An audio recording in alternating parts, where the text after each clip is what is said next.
January 27th, 2021, and I just finished 2 weeks of the CEO Shadow program. That was January 11th to January 22nd, and I wanted to share some takeaways, mainly to my team, but also to anyone who's interested.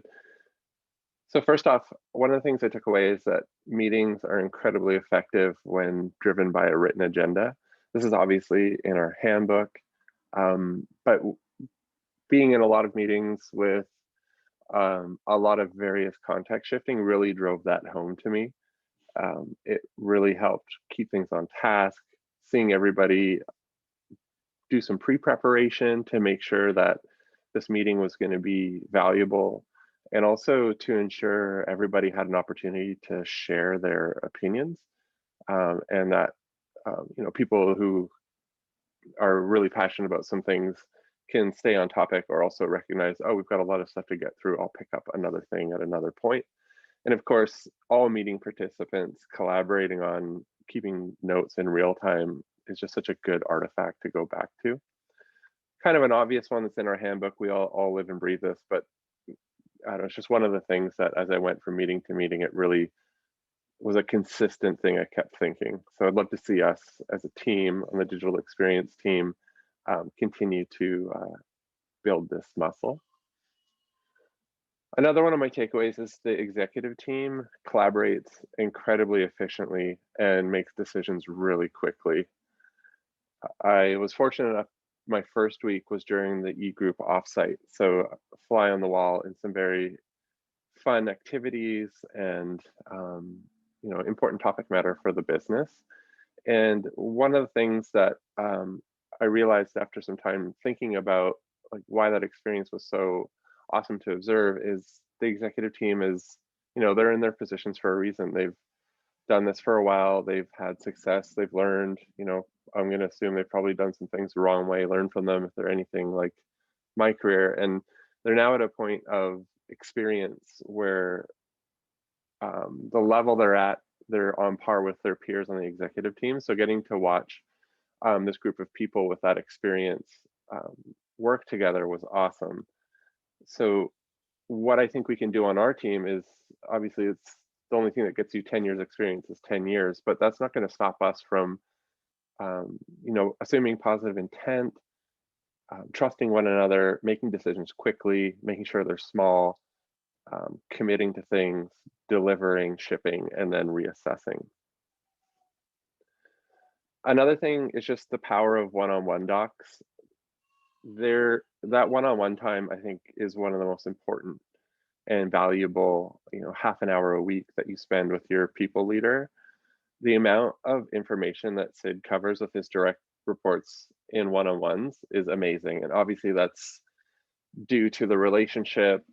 It's from both sides. One, the direct report being prepared, having the one-on-one doc in a good state, and then Sid also just being actively engaged in and invested in the success of his people.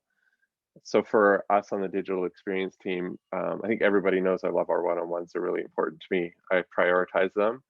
And I also see opportunities for us to really amp that up and put a little bit more priority behind them and use them as a time to both understand how we're doing as people and also really focus on, this, how can we spend this 30 minutes to really drive forward and move the needle a little bit.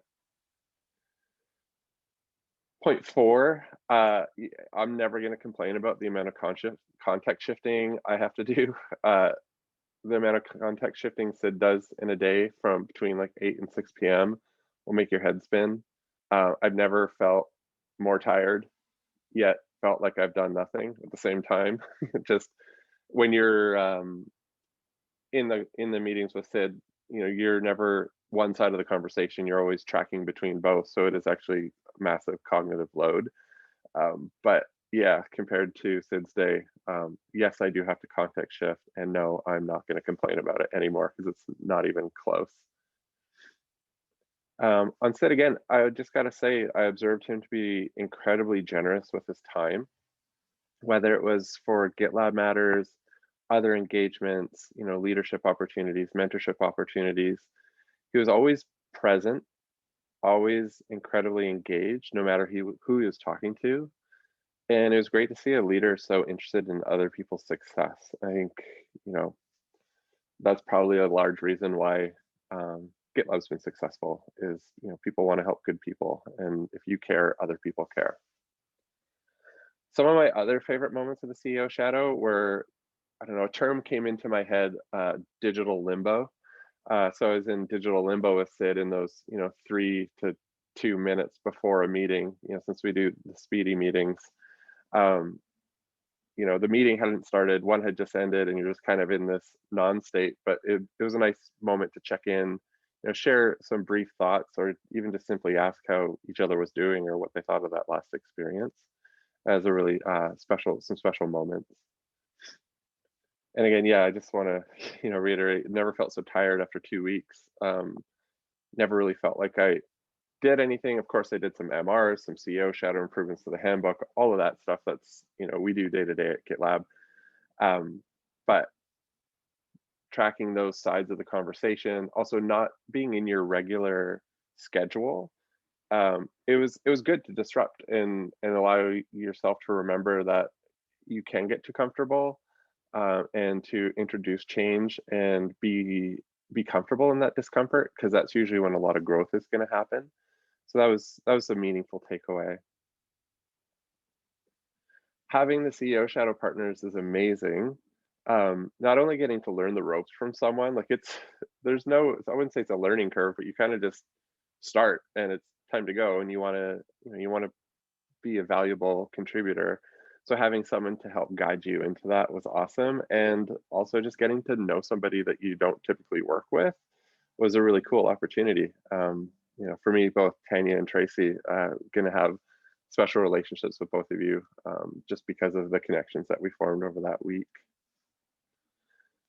Let's see here, point 9. There's value in all of us trying to disrupt ourselves. So our iterate value and our results value, in my opinion, are GitLab's secret sauce. It's what's led to our hyper growth, you know, our product growing in value, continually making it better.